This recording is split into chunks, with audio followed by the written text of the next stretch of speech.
AI. Hindi natin may kakailan na sobrang laki na ng naitulong ng AI sa atin, no? May mga questions tayo na nasasagot na agad with full explanations. Yung mga bagay tayo na hindi natin kayang gawin noon na nagagawa natin ngayon.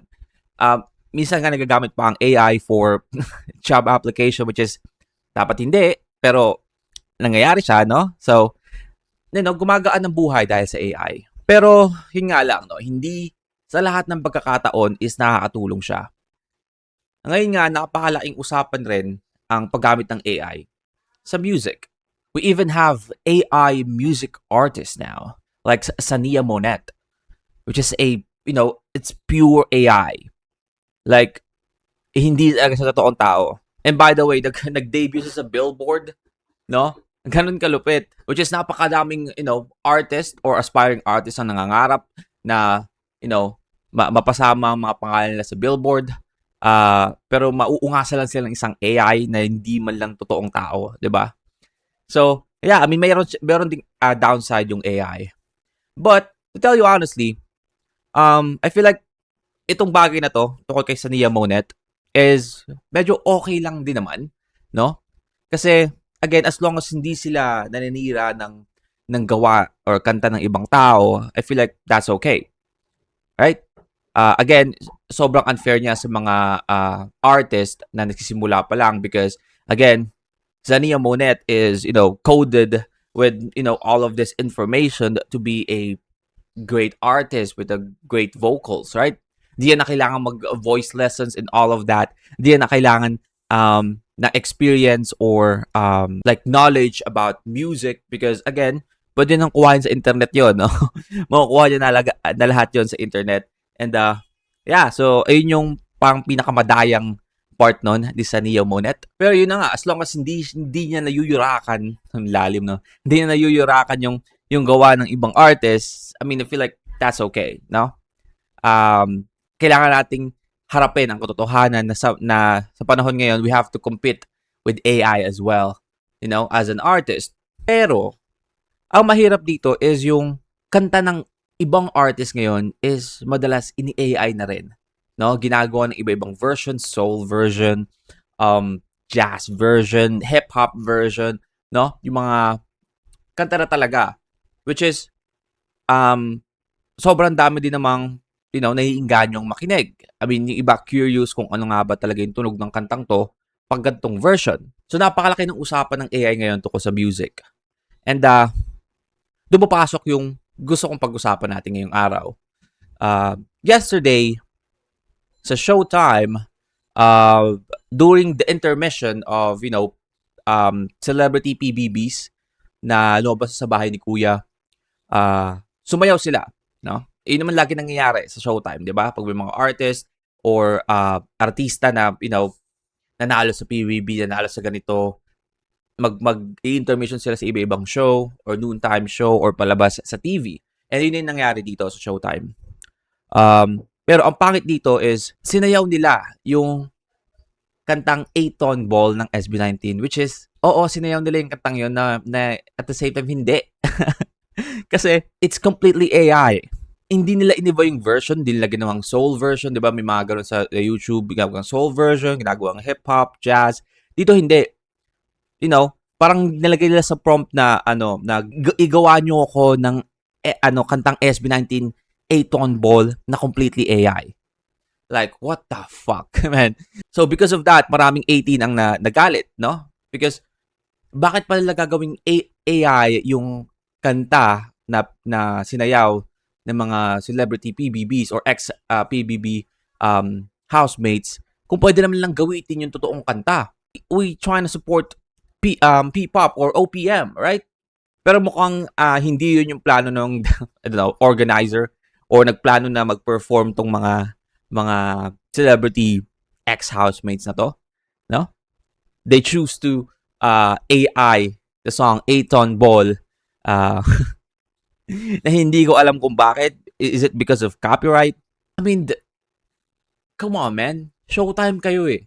And don't get me wrong, alam ko ang mga host dito sa Showtime, wala naman silang say tungkol dyan. Diba, alam natin na kaibigan nilang SB19, especially, Vice Ganda, Sobrang close sila.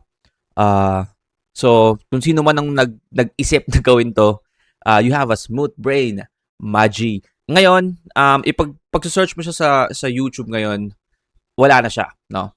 Seems na naging aware na yung Showtime sa bagay na to, and kinat na nila yung part na yon. Yeah, with our Showtime, baby, that was a legit status. What the people making Please welcome PBB Celebrity Collab 2.0, ex-housemates, Inigo, Marco, Elisa, Winona, Lee, Ray, and Anton, and Ray. It's Showtime! Okay? So, kung may kita dito sa part na to, no? Marinig natin yung kanta eh, di ba? So, kinat na nila yung full performance nila pinakita din sa YouTube. Marinig natin, it's a ton ball, no? Pero yun na nga, hindi yun yung buong nangyari. Kung bakit maraming 18 ang nagalit ito ko sa bagay na to. Actually, viral na siya sa X or sa Twitter. Ipaparinig ko na lang sa inyo kung ano ba talaga yung, medyo malabo na yung kuha niya. Pero ipaparinig ko sa inyo kung ano ba yung dahilan kung bakit nagagalit ng 18, kung bakit lang in-AI yung kantang 18 po. What the hell?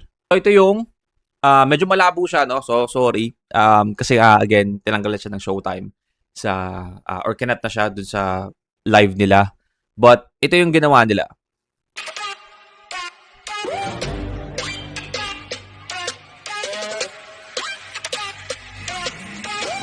Wait a second, cause we going to the top. Made it better now, I'm flowing, never stop. Wait a second, cause we going to the top.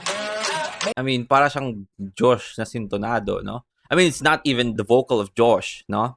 And para siyang yung beat niya is parang 8-ton ball na hindi. Parang kung mayroong uncanny yung music, yung uncanny valley yung music, ito yun, no? And now I'm flowing, never stop. Bring it up, bring it down, bring it up, give it out, shake it around, oh yeah. What do you mean, shake it around? Shake it around? Kailan ba sinabi ni Ken ang shake it around sa 8-ton ball? What the hell? See, we're breaking all the rules, we're on a level with the band. Just So sorry. We were breaking on the rules. We were breaking all the rules and we got a level with the band. what I want, what I get. Serious. I've been working for my day, we roll or die. I'll be working for my day, no? Not even my desire, just my day, you know?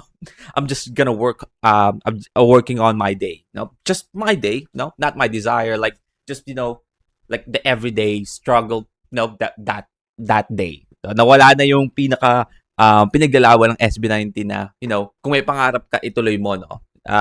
Because again, isang beses ka lang mabubuhay. Always lang pinopromote yan na gusto mong mangarap. Kung may pangarap ka, na gusto mong matupad, gawin mo, right? So, I'll be working on my desire. We roll or die. We're on a hype. We're moving. But that's the lyrics. But in here, we're working on my day. Just my day, like today, you know? We on the hype, we moving. Yeah, yeah, yeah. Can you feel the day? Yeah, yeah. Break hard. Hindi ko alam na meron pa palang ibababa pa yung boses ni Ken, no? Hindi ko alam na aside sa kaya niyang kumanta ng mababa is kaya din niyang kumanta ng robotics. Break hard. And yung beat drop, it's a completely different beat, no? Not 8-ton ball. Yeah, so that's basically the reason why. Hindi man lang oh man, I'm speechless. Pwede lang kahit i-remix na lang no? Like i-remix yung kanta, yung pa rin yung kanta, no? Wala kang babaguhin, i-remix mo lang siya, lagyan mo ng ibang beat or lalagyan mo ng haluan mo ng ibang kanta, you know, like mash up. That's okay, right? I'm not even complaining about that. Kung ganun yung gagawin nila.